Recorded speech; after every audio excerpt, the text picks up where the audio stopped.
은혜 받으실 하나님의 말씀은 룻기서 3장 6절로 13절에 있는 말씀입니다. 이 계시의 말씀을 읽을 때 우리와 함께 하시는 하나님의 음성으로 들려줄 수 있기를 원합니다. 함께 낭독을 하겠습니다. 그가 다장마당으로 내려가서 시어머니 명령대로 다 하니라. 보아스가 먹고 마시고 마음이 즐거워 가서 곡식단 더미의 끝에 눕는지라. 룻이 가만히 가서 그의 발치 이불을 들고 거기 누웠더라. 밤중에 그가 놀라 몸을 돌이켜 본즉 한 여인이 자기 발치에 누워 있는지라. 이르되 내가 누구냐 하니 대답하되 나는 당신의 여종 룻이오니 당신의 옷자락을 펴 당신의 여종을 덮으소서. 이는 당신이 기업을 물을 자가 됨이니이다 하니 그가 이르되 내 딸아 여호와께서 내게 복 주시기를 원하노라. 내가 가난하건 부하건 젊은 자를 따르지 아니하였으니 내가 베푼 인애가 처음보다 나중이 더하도다. 그리고 이제 내 딸아 두려워하지 마라. 내가 내 말대로 내게 다 행하리라. 내가 현숙한 여자인 줄을 나의 성읍 백성이 다 아느니라. 참으로 나는 기업을 물을 자이나 기업 물을 자로서 나보다 더 가까운 사람이 있으니 이 밤에 여기서 머무느라. 아침에 그가 기업 물을 자의 책임을 내게 이행하려 하면 좋으니 그가 그 기업 물을 자의 책임을 행할 것이니라. 만일 그가 기업 물을 자의 책임을 내게 이행하기를 기뻐하지 아니하면 여호와께서 살아계심을 두고 맹세하노니 내가 기업 물을 자의 책임을 내게 이행하리라. 아침까지 누워 있을지니라 하는지라. 나오미와 룻의 가정은 남편의 죽음으로 인해서 아무것도 없는 가정이 되었습니다. 또한 기업도 모두 잊어버리게 되었지요. 그러므로 누군가 이 가정의 잃어버린 기업을 회복시켜 주어야만 했습니다. 나오미와 룻은 아무런 힘이 없는 연약한 여인들이었습니다. 그래서 이 집안을 일으켜 주어야 할 사람이 절실하게 필요할 때였지요. 이때 그의 친족 보아스가 나타난 것입니다. 보아스는 율법을 따라 기업을 물을 자였던 것이지요. 룻이 보아스의 발치에 누웠을 때 내가 누구냐 하고 묻자 룻이 대답을 합니다. 나는 당신의 여종입니다. 당신의 옷자락을 펴 당신의 여종을 덮으소서 라고 적극적으로 기업 물을 자에게 청혼을 한 것입니다. 그때 보아스는 내가 기업 물을 자의 책임을 내게 이행하리라 확실하게 대답을 해주고 또 친절하게 그 룻을 격려해 준 것입니다. 여기서 우리는 보아스의 아름다운 신앙 인격을 살펴볼 수 있는데요. 보아스는 어떤 인격을 가진 자였을까? 따라서 합시다. 보아스는 격려자였다. 자, 10절의 말씀을 다 같이 한번 읽습니다. 10절 시작.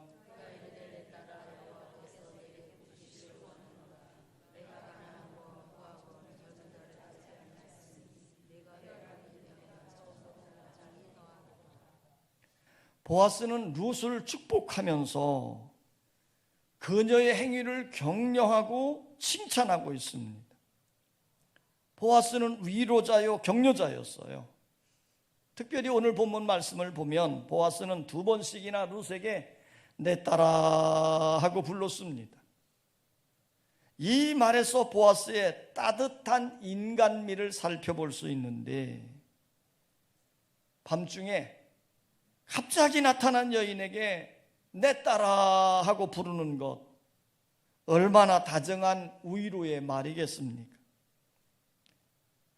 룻이 행하는 믿음의 행위에 보아스는 격려해주고 위로하며 용기를 심어주고 있는 것입니다.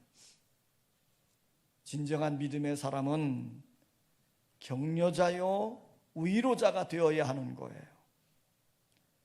이사야 40장 1절에서 보면 너희는 위로하라, 내 백성을 위로하라, 마음에 닿도록 위로하라 그랬습니다. 우리는 서로 위로하며 살아야 되는데 마음에 닿도록 위로해야 된다 하는 것이에요. 우리가 위로하고 격려할 때 말로만 위로하는 것이 아니라 마음으로부터 정말 뜨거운 사랑으로 아픔을 같이 나누는 마음으로 위로해 주라는 것이에요. 고난당하는 욥을 위로하기 위해서 세 친구가 찾아온 적이 있습니다. 그들은 말로만 욥을 위로하려 했지만 오히려 욥의 마음에 상처만 주게 된 것을 우리는 잘 알고 있습니다. 진정한 위로는 말이 아니라 마음으로 함께하는 것이에요. 우리가 누군가를 위로하고 격려할 때 말을 많이 안 해도 괜찮습니다. 곁에 있어 주는 것만으로도 위로가 됩니다. 때로는 아픈 사람의 손을 꼭 잡아주는 것만으로도 힘이 되지요. 눈물이 글썽글썽거리는 눈으로 형제라 자매를 바라보는 것만으로도 위로가 되기도 하는 것입니다. 요즘은 그 어느 때보다도 위로와 격려가 필요한 때이지요. 보아스처럼 위로자, 격려자가 되시기를 바랍니다.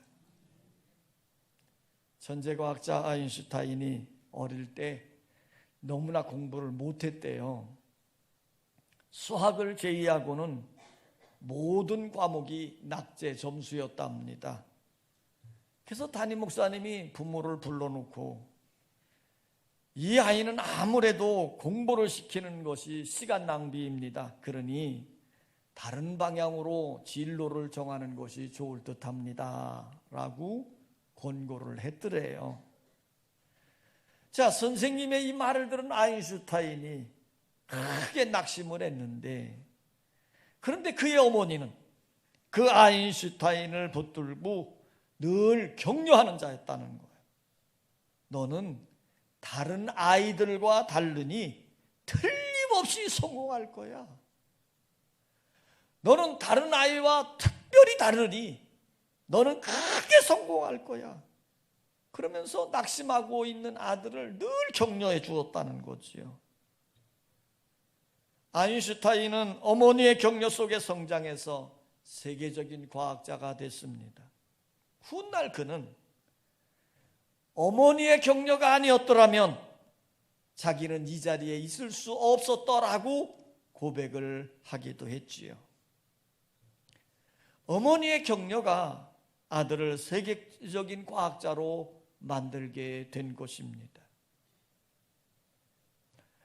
또 중세기에 위대한 성자 한 분이 있어요. 프란시스라고 하는 분이죠. 아시시의 성자 프란시스. 근데 그분은 예수님을 가장 많이 닮은 사람 중에 하나랍니다. 그는 어떻게 해서든지 예수를 닮아야 되겠다 늘 그러면서 힘썼다는 거죠. 한 번은 수도원에서 제자들과 함께 금식을 하는 겁니다. 금식 기도하는 거예요. 우리처럼 특별 새벽 기도회, 거기는 금식으로 기도를 했어요. 그런데 이 금식하는 중에 제자 중 한 명이 너무너무 배가 고프니까 금식을 견디지 못하고 부엌으로 들어가서 죽을 퍼먹은 거예요. 근데 죽을 퍼먹다가 프란시스 선생님에게 부들킨 겁니다. 자, 그것을 본 제자 프란시스를 보았으니 얼마나 당황되고 또 두려웠겠습니까? 자, 그래서 어정쩡하게 서 있는 제자를 보던 프란시스가요, 그 제자가 먹다 남은 죽그릇을 딱 받아들더니 자기가 막 퍼먹는 거예요. 그리고는 그 제자에게 이렇게 말했답니다.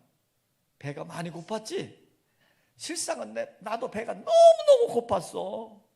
그러면서 그 제자를 위로해 주었다는 거예요. 그 후에 그 제자는 프란세사를 가장 존경하는 선생님으로 모셨다는 것입니다. 한 번은 수도생들이 다 밖으로 나가고 수도생 한 사람만 남아서 수도원을 지키고 있었어요. 그럴 때에 3명의 도적이 들어온 겁니다. 이 도적들도 너무너무 배가 고파가지고 먹을 것을 얻으려고 그 수도원 부엌으로 들어갔는데, 근데 이것을 본 그 수도생이요, 두렵기도 하고 겁도 나는 거예요. 그렇지만 담대하게 그 도적을 향해서 이렇게 줬습니다. 남들은 다 일을 해서 먹고 사는데 당신은 남의 것을 훔쳐서 살려고 하는 거요. 그랬더니 그 도적이 이 제 수도생의 말을 듣고는 양심의 가책을 느껴가지고 그냥 그 수도원을 뛰쳐나가버린 거예요. 그 얼마 시간이 지난 후에 선생님이 들어왔습니다. 그러자 그 수도생이 프란시스 선생님에게 이렇게 말하는 거예요. 선생님, 내가 오늘 담대하게 도적에게 소리를 질렀더니 하나님의 은혜로 그 도적이 도망가 버렸습니다. 제자가 이렇게 말을 했을 때 여러분 같으면 뭐라 말해야 되겠습니까? 야, 참 잘했다. 너 참 담대하구나.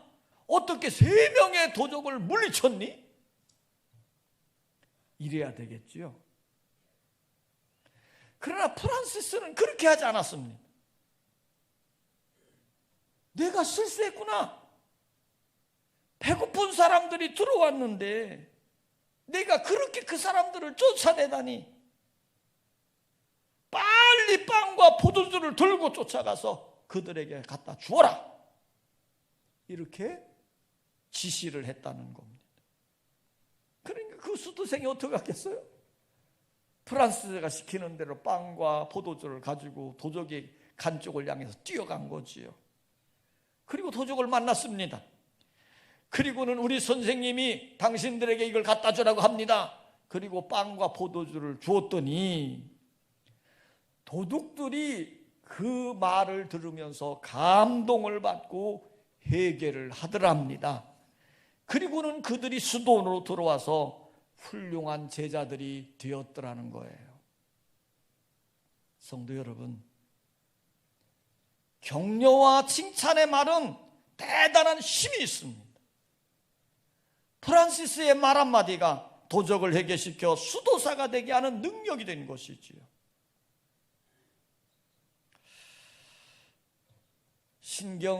신경의학계에서는 이 뇌 속에, 사람의 뇌 속에 언어 중추신경이 있더랍니다. 그런데 그 언어 중추신경이요, 우리 몸의 모든 신경을 지배하고 있다는 사실을 발견한 거예요. 그래서 만들어진 치료법이 있습니다. 언어 치료법이라는 것이요.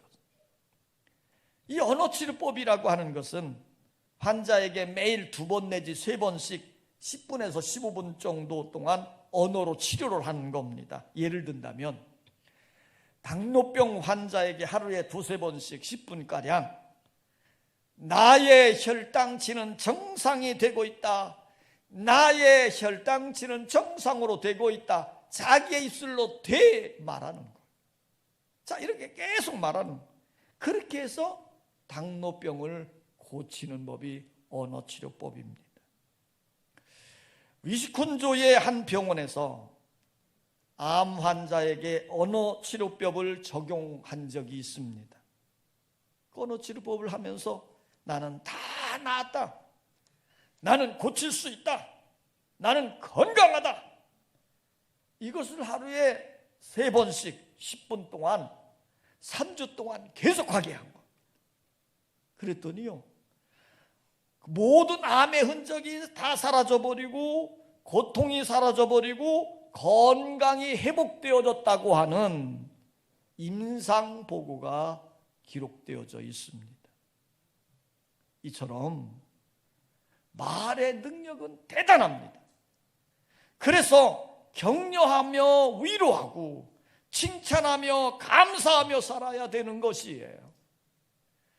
민수기 14장 28절에 보면 여호와의 말씀이 나의 삶을 가리켜 맹세하노라. 너의 말이 내게 들린 대로 내가 너희에게 행하리니 그랬습니다. 우리의 말이 하나님에게 들린 대로 하나님께서 우리에게 그대로 해주신다는 거예요. 그러므로 부정적이고 원망적인 말을 하는 것이 아니라 긍정적이고 적극적인 말을 해야 될 줄 믿습니다. 말로 위로해주고 격려해주고 칭찬해줄 수 있는 넉넉한 인격자들이 되시기를 바랍니다. 따라서 합시다. 보아스는 칭찬하는 자였다. 자, 11절 말씀을 다 같이 한번 읽습니다. 11절 시작.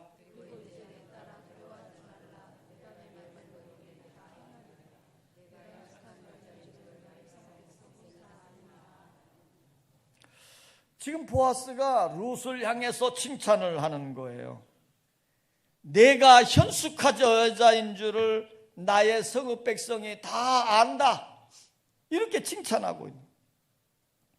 밤에 남자 혼자 있는 장소에 들어와서 이불 속에 들어온 여자가 무슨 현숙한 여자가 됩니까? 그런 여자를 향해서 나의 성읍 백성이 다 아는 현숙한 여자라고 칭찬해 줄 수 있나요? 현숙한 여인이란 어떤 분입니까? 잠언 31장 10절 이하의 말씀에 보면요, 현숙한 여인은 남편에게 선을 행하고 부지런히 일하며 모든 은사와 언행에 지혜와 규모가 있고 여호와를 경외하고 사람에게 칭찬을 듣는 사람이다 그랬습니다. 그런데 밤중에 애간 남자와 같이 자려고 들어온 이 사람, 어떻게 현숙한 여자라고 말할 수 있겠습니까? 그런데 보아스는 룻을 현숙한 여인이라고 칭찬해주고 있는 것입니다. 온 성읍이 내가 현숙한 여자인 줄 안다고 칭찬을 한 것이지요. 그러면 룻이 어떻게 현숙한 여인일까요? 룻은 모압에서 베들레헴으로 돌아올 때 시어머니를 따라와서는 밭에 나가 하루 온종일 이삭을 줍고 열심히 일합니다. 그런데 그 이삭을 줍는 일이 시어머니를 섬기기 위한 일이었거든요. 남을 위해 봉사의 일을 기쁨으로 열심히 하는 일이 현숙한 사람이 하는 것입니다.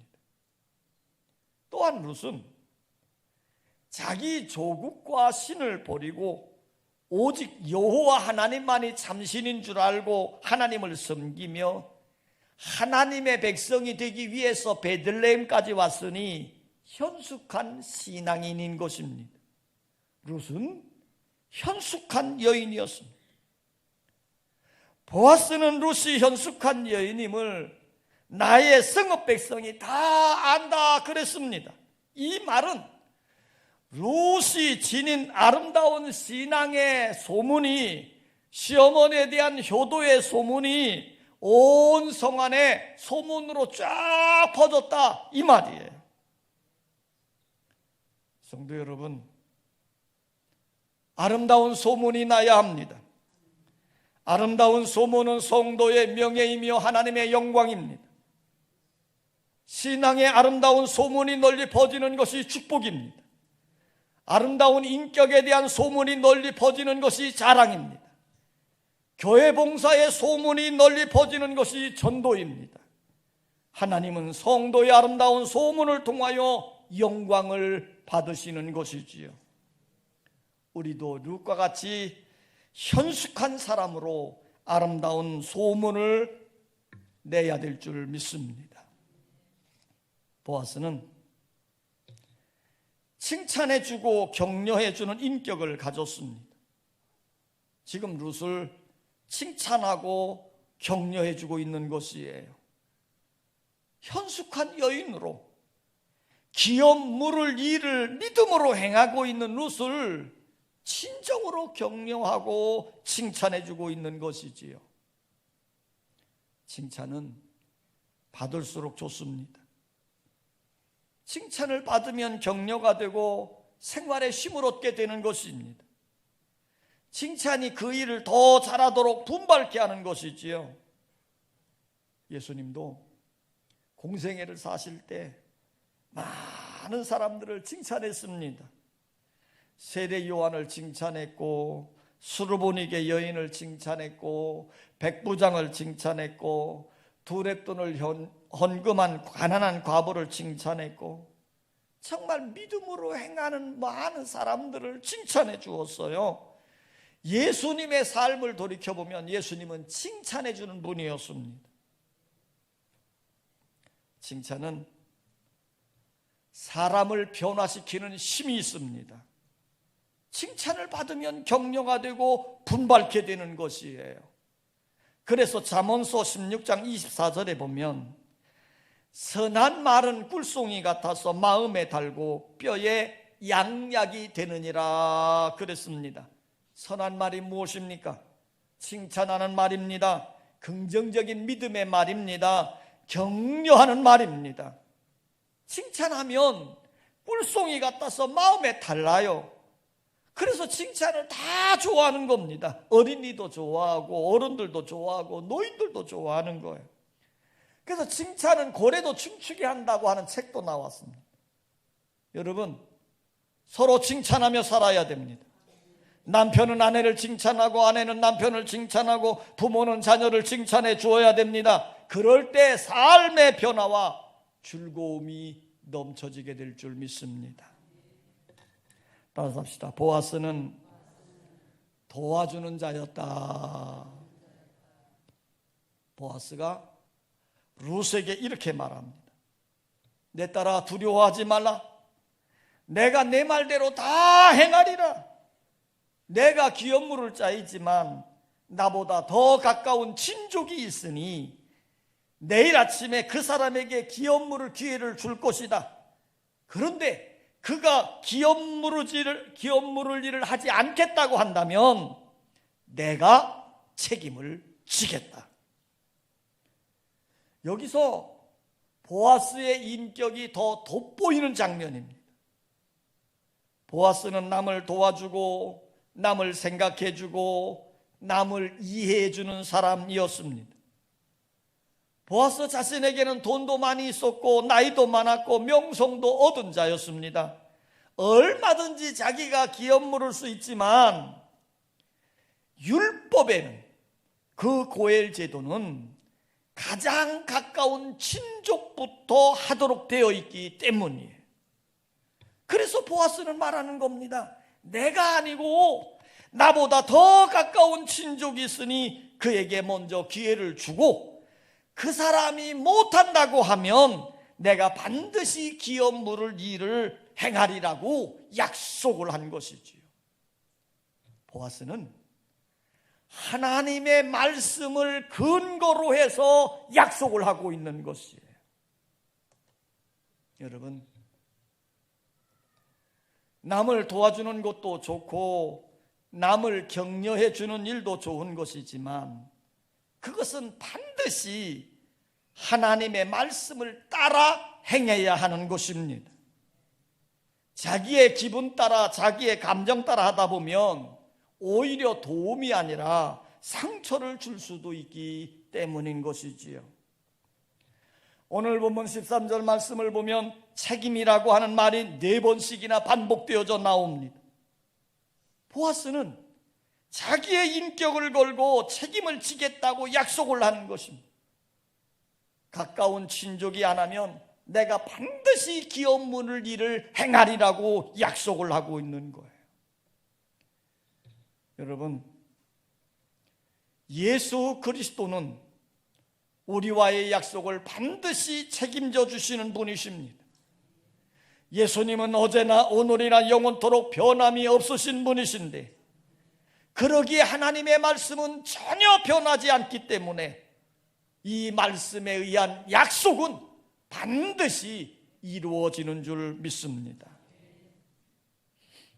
닥터 지바고라고 하는 영화에 이런 인상 깊은 장면이 나옵니다. 특별히 마지막 부분에 장군과 타냐가 대화하는 장면은 매우 감동적이에요. 장군이 타냐에게 묻습니다. 너 어떻게 해서 아버지와 헤어지게 됐니? 그러나 타냐는 자신의 가슴 아픈 말을 들춰내기를 싫어하는 거예요. 그래서 혁명 중에 불이 나서 도망을 치다가 그냥 아버지와 헤어졌어요. 그리고 그냥 대충 얼버무린 거예요. 그때 장군이 타냐에게 너 아버지와 헤어진 진정한 이유가 뭐야? 그리고 다시 다그쳤습니다. 그때 타냐는 입 밖에도 내고 싶지 않았던 말을 하는 거예요. 그 전쟁통에, 그 혁명 중에 막 도망가다가 많은 사람들이 함께 도망가잖아요. 그때에 아버지가 내 손을 놓았기 때문에 아버지를 잃어버렸습니다. 그러자 장군이 타냐에게 이렇게 말을 하는 거예요. 얘야, 내가 진실된 사실을 내게 가르쳐 주마. 내 아버지 코마노프는 내 친아버지가 아니다. 만약 그가 내 친아버지였다면 아무리 거리에서 불이 나고 혁명 한가운데 있었더라도 절대로 내 손을 놓지 않았을 것이야. 그렇습니다. 친아버지는 자식의 손을 놓을 수 없는 겁니다. 끝까지 책임지려고 하였을 거예요. 우리의 선한 목자이신 예수님은 우리를 끝까지 책임져 주시는 분이십니다. 우리를 도와주고 격려해주고 칭찬해 주시며 끝까지 책임을 져 주시는 분이십니다. 보아스는 룻에게 격려해주고 칭찬해주며 도와주는 자로서의 인격을 보여주고 있습니다. 이 보아스의 칭찬과 격려의 말은 룻의 평생의 감사와 감격의 말이 되었을 것입니다. 그러므로 부정적이고 원망적인 말은 절제하고 긍정적이고 칭찬하고 격려하는 말을 많이 사용할 수 있기를 원합니다. 프랑스 파리에 있는 미라보 다리 위에서 한 소경이 구걸을 하고 있는 거예요. 이 소경은 목에 하나의 팻말을 붙였습니다. 근데 그 팻말에는 저는 태어날 때부터 소경입니다. 딱 써 있어요. 그거를 걸고 지나가는 사람들에게 구경을 하는 겁니다. 한 푼만 주세요. 한 푼만 주세요. 어느 날 한 행인이 지나가다가 그 소경에게 묻는 겁니다. 당신은 하루에 얼마를 법니까? 그랬더니 그 소경이 말하는 거예요. 얼마가 안 돼요. 그저 10프랑 정도밖에 안 돼요. 그러세요? 그러면 그 목에 걸고 있는 팻말을 잠깐 저에게 주시지요. 그리고는 이 행인이 그 팻말을 받아들고는 그 위에 써 있는 글씨를 지우고 다시 그 위에 다른 글자를 쫙 써 주었습니다. 그리고 그 소경에게 그 다시 쓴 글자의 팻말을 목에 걸게 했어요. 소경이니까 거기에 뭐라고 썼는지 도저히 알 길이 없는 거지요. 그런데 이상한 거는요, 그 행인이 다른 글씨를 써놓고 그것을 걸어준 다음부터는 사람들이 돈을 막 놓고 가는 거예요. 전에는 돈도 안 주던 사람들이 이제는 돈을 막 놓고 가는 거예요. 그래서 이 소경이 궁금해졌습니다. 도대체 여기에 뭐라고 썼기에 나는 똑같이 앉아 있는데 사람들이 돈을 주고 가는 것일까? 며칠이 지난 다음에 그 행인이 다시 찾아왔습니다. 선생님, 요즘 수입은 좀 어때요? 아유, 말도 마세요. 요즘은 참 많이들 주십니다. 그런데 이 팻말에 뭐라고 쓰신 거예요? 예, 당신은 저는 태어날 때부터 소경입니다 라고 썼던 그 글자를 내가 지우고 봄이 오건만 저는 그것을 볼 수 없습니다 라고 썼지요. 자, 여러분, 똑같은 팻말을 목에 걸고 있는데 나는 태어날부터 소경입니다 라고 할 때는 사람들이 돈을 안 넣는데 봄은 오는데 나는 그것을 볼 수 없습니다 라고 썼더니 사람들의 마음에 감동이 되어져서 돈을 많이 넣고 가더라는 거예요. 저는 이 글을 읽으면서 그렇구나, 말 한마디가 이렇게 엄청난 결과를 가져오는구나, 이렇게 달라지는구나 하는 것을 생각해 보았습니다.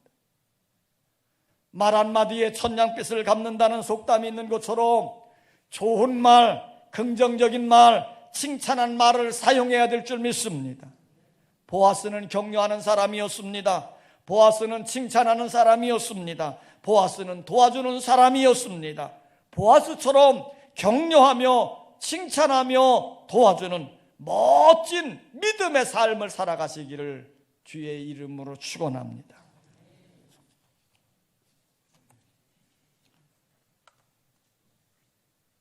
아버지 하나님, 우리의 험한 인생길을 살아가다 보면 눈물을 흘려야 될 때도 있고 고통 속에 신음을 내뱉을 때도 있고 앞이 캄캄하여 절망할 때도 있습니다. 이런 인생길에 필요한 것은 우리를 격려해주고 우리를 위로해주고 우리를 칭찬해주고 우리를 도와주는 주님의 손길이 필요합니다. 오늘 보아스가 룻에게 격려자요, 위로자요, 칭찬자요, 도와주는 자가 되어줬던 것처럼 우리에게도 주님이 진정한 격려자요, 위로자요, 돕는 자가 되어 주시옵소서.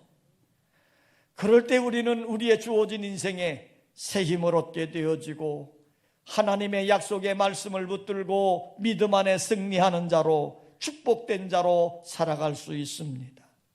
우리에게 더 큰 은혜를 내려 주시옵소서. 예수님의 이름으로 기도하옵나이다. 아멘.